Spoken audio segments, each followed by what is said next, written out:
प्रश्न संग्रह 2.5। प्रश्न संग्रह 2.5 का 1 से लेकर के 5 सवाल तक, 5वां प्रश्न तक मैंने पिछले वीडियो में बता दिया था।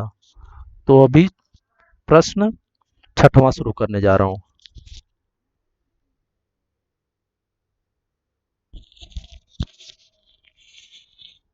6वां प्रश्न जो दिया हुआ है वो देखो। पहले सबसे पहले प्रश्न क्या दिया हुआ है, यदि अल्फा और बीटा, मतलब अल्फा दिया हुआ है और बीटा दिया हुआ है, यह y घाते 2 माइनस 2y माइनस 7 बराबर 0, ये क्या दिया हुआ है, समीकरण दिया हुआ है। इस वर्ग समीकरण के मूल हो, तो मतलब इस समीकरण का अल्फा और बीटा दोनों मूल हो। तो पहला प्रश्न क्या बोला है, अल्फा घाते 2 प्लस बीटा घाते 2। और दूसरा प्रश्न बोला है कि अल्फा घाते 3 प्लस बीटा घाते 3 का मान ज्ञात करो। तो सबसे पहले हमें इसका मान ज्ञात करना है, फिर उसके बाद इसका मान ज्ञात करना है। यहाँ पे पहला 6वां प्रश्न का हल, y घाते 2 माइनस 2y माइनस 7 बराबर 0। अब इसको क्या करेंगे, तुलना करने पर कि समीकरण क्या दिया हुआ है, ए वाई घाते 2 plus B Y plus C बराबर 0 से तुलना करने पर,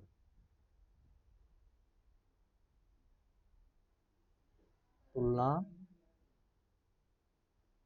करने पर यहाँ पे जब तुलना करोगे तो y घाते 2 यहाँ पे दिया हुआ है, यहाँ पे भी y घाते 2 है, और उसके सामने यहाँ पे a है, इसके सामने a के सामने क्या दिया हुआ है, कुछ नहीं, मतलब 1 होता है।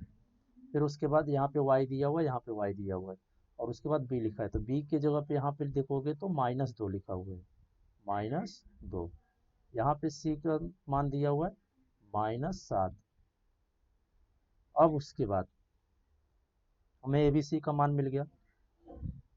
फिर उसके बाद सूत्र लगाएंगे, अल्फा प्लस बीटा क्या होता है, -b/a होता है, और अल्फा गुणे बीटा, इसका सूत्र होता है c/a। फिर उसके बाद यहाँ पे दोनों का मान रखेंगे, यहाँ पे इसका b का मान रखेंगे तो -2 पूरे का बटा 1। यहाँ पे क्या हो जाएगा, माइनस और माइनस का गुणा हो जाएगा तो प्लस बटे 1 बराबर क्या हो जाएगा 2। यहाँ पे c का मान हो जाएगा -7/1। एक से किसी भी संख्या को भाग देते हो तो वही मिलता है, मतलब यहाँ आंसर हो जाएगा -7। अब उसके बाद पहला प्रश्न दिया हुआ था कि अल्फा घाते 2 प्लस बीटा घाते 2, इसका हमें मान ज्ञात करना है। इसका मान ज्ञात करने के लिए एक सूत्र बताता हूँ रफ में, सिर्फ समझने के लिए। आपने ये सूत्र पढ़ा ही होगा, a प्लस बी का घात 2, जैसा कि मैं पिछले वीडियो में भी बता चुका हूँ। ये सूत्र a घाते 2 plus 2ab plus b घाते 2, इसी का एक और सूत्र होता है। अभी इसी को अगर a और इसका दूसरा सूत्र होता है a प्लस बी का घात 2 माइनस 2ab, और यहाँ हो जाएगा a घाते 2 प्लस बी घाते 2, ये उसका दूसरा सूत्र है इसी का।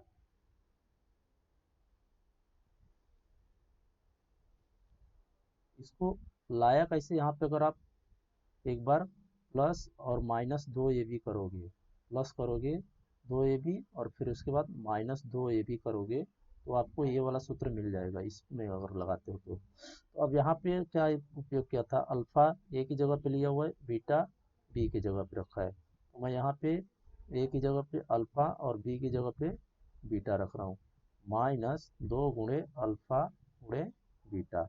ये इसको इसी तरीके से हल करना है, इस सूत्र का उपयोग करके। मैंने ये सिर्फ आपको समझने के लिए रफ में बताया। अब यहाँ पे मैं इसको लिखने जा रहा हूँ, अल्फा प्लस बीटा का घात 2। तो यहाँ पे अल्फा प्लस बीटा का घात 2 का सूत्र होता है अल्फा प्लस बीटा घाते 2 -2 गुणे अल्फा गुणे बीटा, कुछ नहीं, मतलब यहाँ पे दोनों के बीच में गुणा है और इन दोनों के भी बीच में गुणा है। अभी देखो इसका मान हमने यहाँ पे निकाला 2, इसकी जगह पे रख देंगे 2। फिर उसके बाद इसका मान निकाला हमने -7, तो उसकी जगह पे रखेंगे -7। यहाँ पे देखो 2 का वर्ग क्या होता है 4, और यहाँ पे माइनस माइनस का गुणा हो जाए तो क्या बनेगा प्लस, 2 का गुणा 7 से हो जाएगा तो 14। अब इन दोनों को जोड़ दोगे तो क्या हो जाएगा 18। यहाँ पे अल्फा घाते 2 प्लस बीटा घाते 2, यहाँ पे भी अल्फा घाते 2 प्लस बीटा घाते 2। ये हो गया इसका हल। अब दूसरा प्रश्न, दूसरे प्रश्न में अल्फा घाते 3 और बीटा घाते 3 का है। ये देखो अल्फा घाते 3 और बीटा घाते 3। तो सबसे पहले इसका सूत्र देखेंगे क्या होगा। अल्फा घाते 3 प्लस बीटा घाते 3, इसका सूत्र होता है अल्फा घाते 3 प्लस बीटा घाते 3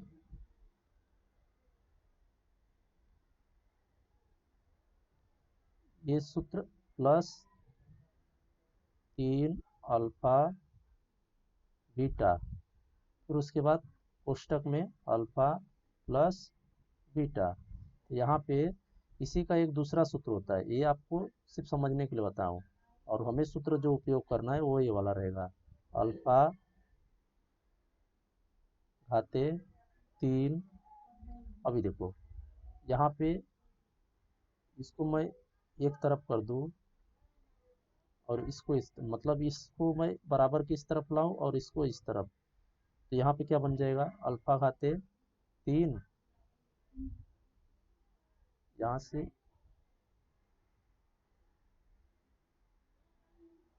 यहाँ पे सिर्फ रहेगा अल्फा, यहाँ पे अल्फा प्लस बीटा का घात 3 ये रहेगा यहाँ पे, और इसका सूत्र बन गया ये। यहाँ पे इसको मैं बराबर के इस तरफ ला रहा हूँ, यहाँ पे हो जाएगा अल्फा घाते 3 प्लस बीटा घाते 3 बराबर अल्फा प्लस बीटा का घात 3 माइनस 3 अल्फा बीटा और कोष्टक में अल्फा प्लस बीटा। अब उसके बाद यहाँ से अल्फा प्लस बीटा का मान लेना है, मान उसका 2, और अल्फा गुणे बीटा का मान है -7, तो यहाँ पे सिर्फ मान रखना है। अभी अल्फा प्लस बीटा का मान क्या हो जाएगा 2, हमने निकाला था ऊपर, -3 गुणे अल्फा गुणे बीटा का मान निकाला था -7, फिर उसके बाद अल्फा प्लस बीटा का मान हमने निकाला था 2, यहाँ पे हो जाएगा 2 का घनमूल होता है 8, -3 का गुणा 7 से करोगे तो 21, और 21 का गुणा 2 से करोगे तो 42, और यहाँ पे माइनस और ये माइनस बन करके प्लस, 42 और 8 को जोड़ोगे तो ये हो जाएगा 50, तो यहाँ हो जाएगा इसलिए अल्फा घाते 3 प्लस बीटा घाते 3, ये हो जाएगा दूसरे का हल। ये तो हो गया प्रश्न छठा। अभी प्रश्न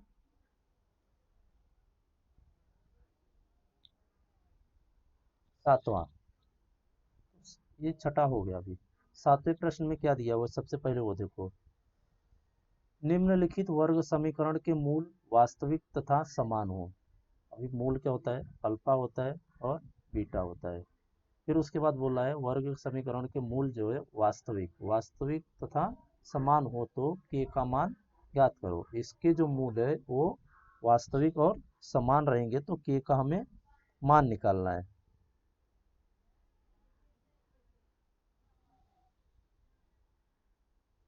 यहाँ पे डेल्टा के बारे में आपने सुना ही होगा, पिछले वीडियो में बताया था मैंने, इसी को विवेचक भी बोलते, बी घाते 2 -4 ए सी, ये सूत्र हम इसके लिए उपयोग करेंगे। सबसे पहले यहाँ पे तुलना करेंगे, प्रश्न में से ए बी सी का मान निकालेंगे। हल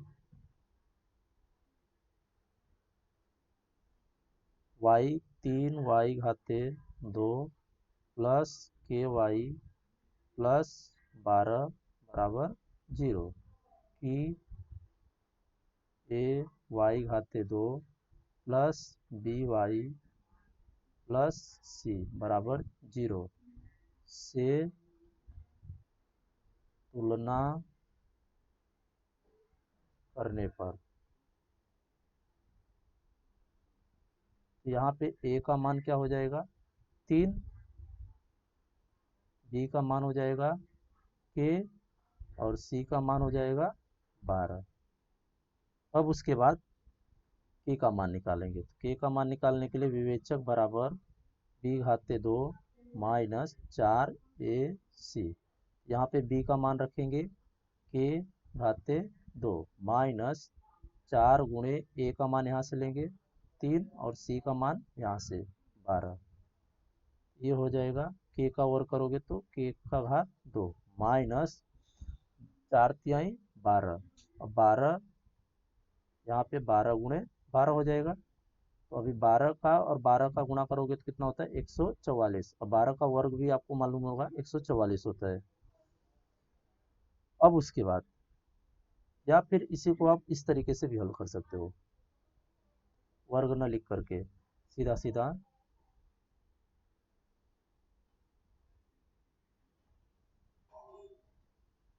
के को ब्रैकेट में रखो माइनस 12 गुणे 12 कर दो, फिर उसके बाद के का वर्ग हो जाएगा। यहाँ पे 12 2 बार है तो 12 को भी ऐसे 2 बार लिख दो, घाते 2। फिर उसके बाद अब यहाँ पे आपको एक सूत्र पता ही होगा कि के प्लस 12 और के माइनस 12, ये सूत्र इसका है ए घाते 2 माइनस बी घाते 2। तो यहाँ पर हो जाएगा ए प्लस बी और ए माइनस बी। मैंने यहाँ पे यही सूत्र का उपयोग किया है।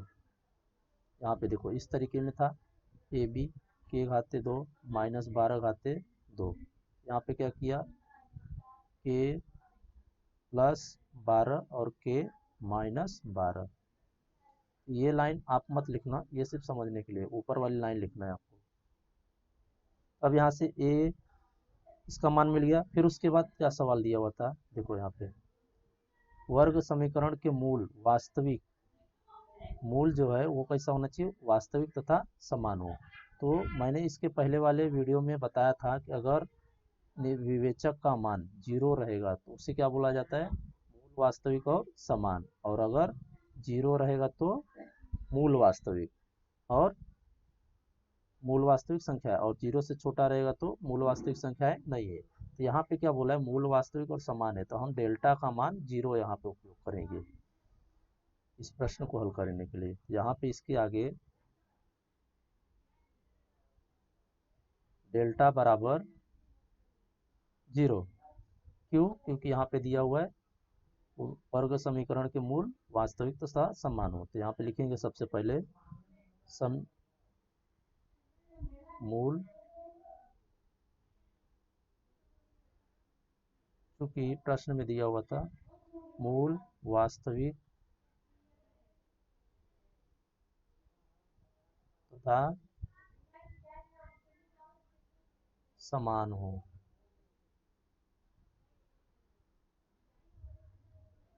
तब क्या हो जाएगा, इसलिए डेल्टा बराबर 0। अभी यहाँ पे देखो हमने ये सूत्रों का उपयोग किया तो यहाँ पे हमें ये मान मिला। तो अभी ये जो डेल्टा है हमारा, ये विवेचक इस जगह पे हम क्या करेंगे विवेचक की जगह पे 0 रखेंगे। मतलब यहाँ पे जो है यहाँ पे 0 रखेंगे और इसको ऐसे का ऐसे लिख देंगे। यहाँ पे हो जाएगा 0, इसलिए 0 बराबर के प्लस 12 और के माइनस 12। अब यहाँ से हमें के का मान निकालना है, तो इसलिए एक बार के दोनों को अलग अलग करेंगे। के प्लस 12 बराबर क्या हो जाएगा 0, या के माइनस 12 बराबर क्या हो जाएगा 0।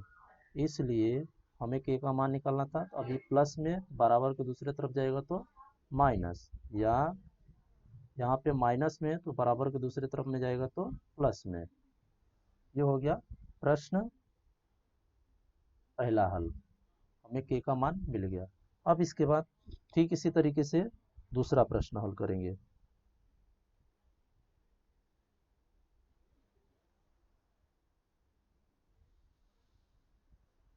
दूसरे प्रश्न में के एक्स, फिर उसके बाद एक्स माइनस 2 प्लस 6 बराबर 0। तो सबसे पहले इसको ब्रैकेट को हटाएंगे, यहाँ पे इस ब्रैकेट को हटाएंगे। हटाने के लिए इसका इसके साथ गुणा करेंगे, के एक्स का गुणा एक्स के साथ करोगे तो के एक्स घाते 2 हो जाएगा। फिर के एक्स का गुणा माइनस 2 से करोगे तो माइनस 2 के एक्स मिलेगा, प्लस 6 बराबर 0। यहाँ पे हल। इसलिए अब उसके बाद कि ए एक्स घाते 2 plus B X plus C बराबर 0 से तुलना करने पर, यहाँ पे जब आप तुलना करोगे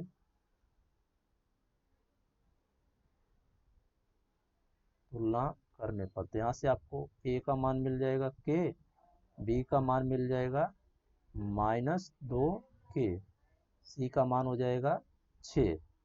अब उसके बाद विवेचक में रखेंगे, डेल्टा बराबर डी घाते 2 माइनस 4 ए सी हो जाएगा।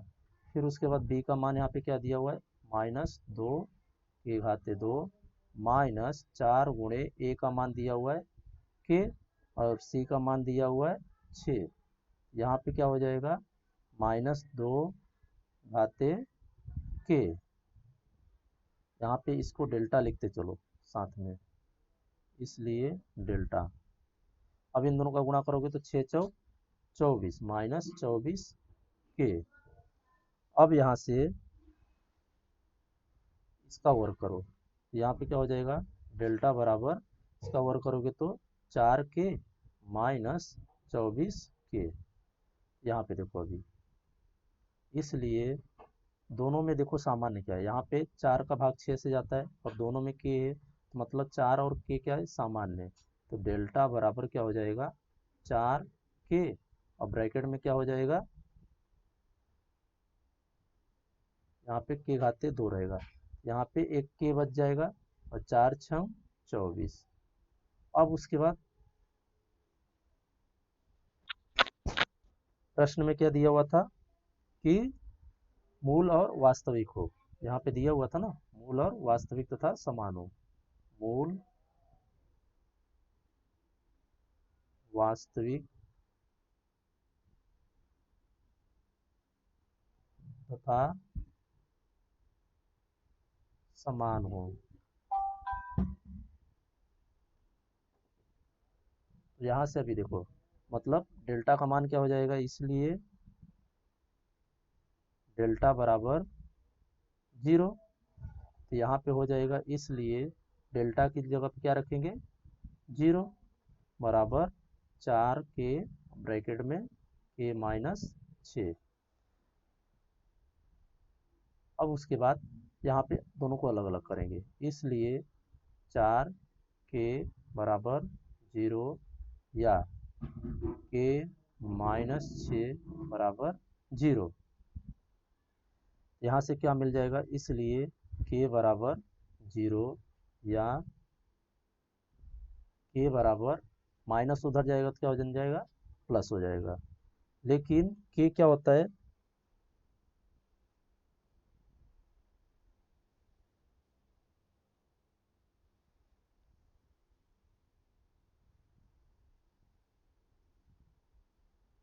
अगर के 0 हो गया तो यहाँ पे जो वर्ग समीकरण का गुणन, मतलब कि यहाँ पे देखो वर्ग समीकरण कैसा रहता है, ए एक्स घाते 2 plus B X plus C बराबर 0। और अगर ए की जगह पे मैं इसको ऐसे लिखूँ, ए के घाते 2 प्लस बी के प्लस सी बराबर 0, तो मतलब के 0 हो जाएगा, तो यहाँ पे ए गुणे 0 हो जाएगा प्लस बी गुणे 0 हो जाएगा प्लस सी बराबर 0। ये सिर्फ समझने के लिए बता रहा हूँ, इसको लिखना नहीं है। यहाँ पे 0 प्लस सी बराबर 0 हो जाएगा, तो ये क्या हो जाएगा, क्वाड्रेटिक नहीं है ना ये, मतलब वर्ग समीकरण नहीं है ना, इसलिए हम यहाँ पे के का मान 0 नहीं लेंगे, सिर्फ के का मान 6 मानेंगे। इसलिए के बराबर 0 न मान करके सिर्फ के का मान, इसलिए के बराबर 6 लेंगे, क्योंकि यहाँ पे 0 हम वर्ग समीकरण में नहीं ले सकते। यहाँ पे प्रश्न दूसरा भी खत्म हो गया। सातवां प्रश्न 2.4, यहाँ पे 2.5 कंप्लीट हो गया। अभी 2.6 जो है अगले वीडियो में मैं सॉल्व करके देने वाला हूँ।